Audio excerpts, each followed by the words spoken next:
The first time I saw her, she was sitting on the park bench alone, her sketchbook resting on her lap as the autumn wind played with the ends of her dark hair.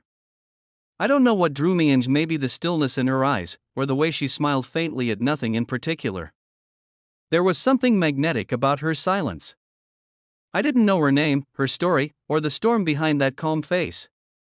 But I remember thinking, she looks like someone who's been through a lot but still chooses to face the sun.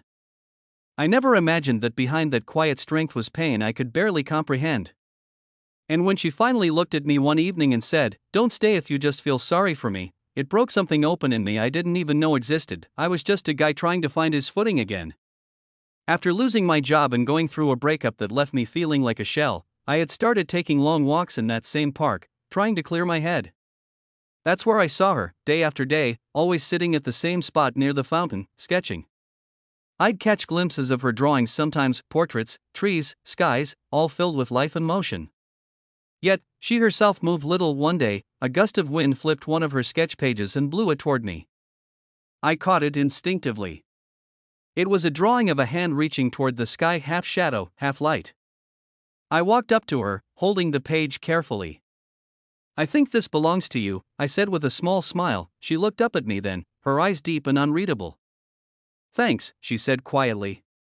Her voice was soft, a little shaky. I sat down on the bench beside her, though I wasn't sure why. "You're really good," I said, nodding toward the rest of her sketches. She smiled faintly, tucking a strand of hair behind her ear.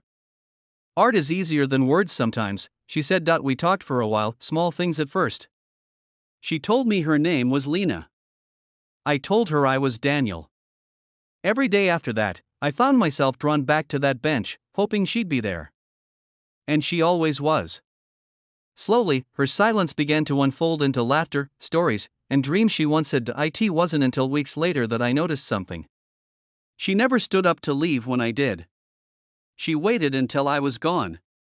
I didn't think much of it until one day, I forgot my phone on the bench and turned back only to see her trying to get up, her right leg barely moving, her hand gripping the armrest with visible strain. I froze, watching as she steadied herself and began to move with a limp that spoke of deep struggle. She saw me looking and quickly sat back down, her eyes hardening. "You saw," she said quietly, her lips pressed together. I hesitated, unsure what to say. "Yeah," I whispered. "I'm sorry, I didn't." "Don't be," she interrupted sharply. "Just, don't make that face. I hate that face." "What face?" "The one that says, 'Poor girl.'" She looked away then, her fingers tightening around the edge of her sketchbook. "I had an accident 2 years ago. A car hit me. The doctors said I was lucky to even walk again. But luck doesn't mean whole. So, no pity, okay?" I nodded, quietly moved by the defiance in her tone. "Okay," I said softly. "No pity." After that, things changed, but not in the way I expected. She didn't push me away. If anything, she opened up more. She told me about the night of the accident, about losing her fiancé who couldn't handle her new life. She told me how she hated being seen as fragile when all she wanted was to live fully again. One rainy afternoon, I brought her a cup of coffee and sat under the umbrella beside her. She laughed when I accidentally spilled half of it on myself. "You're hopeless," she said, shaking her head. "Maybe," I said with a grin. "But at least I'm trying." Her laughter softened into a silence that felt heavier than the rain around us. "You know, Daniel," she said quietly, "you don't have to keep coming here. You don't owe me anything." "I know," I said simply. "But I want to." She turned to look at me, her expression unreadable.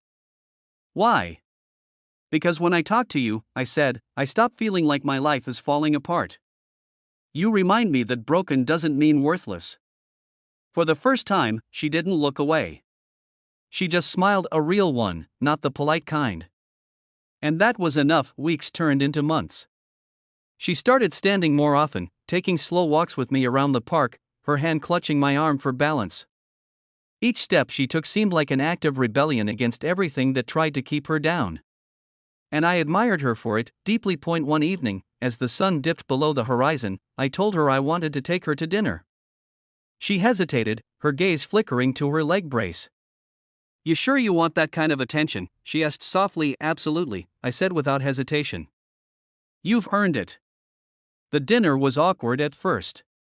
She was tense, aware of every stare that came our way. But halfway through, as she told me a story about accidentally painting her cat once, she started laughing so hard that people around us began smiling too.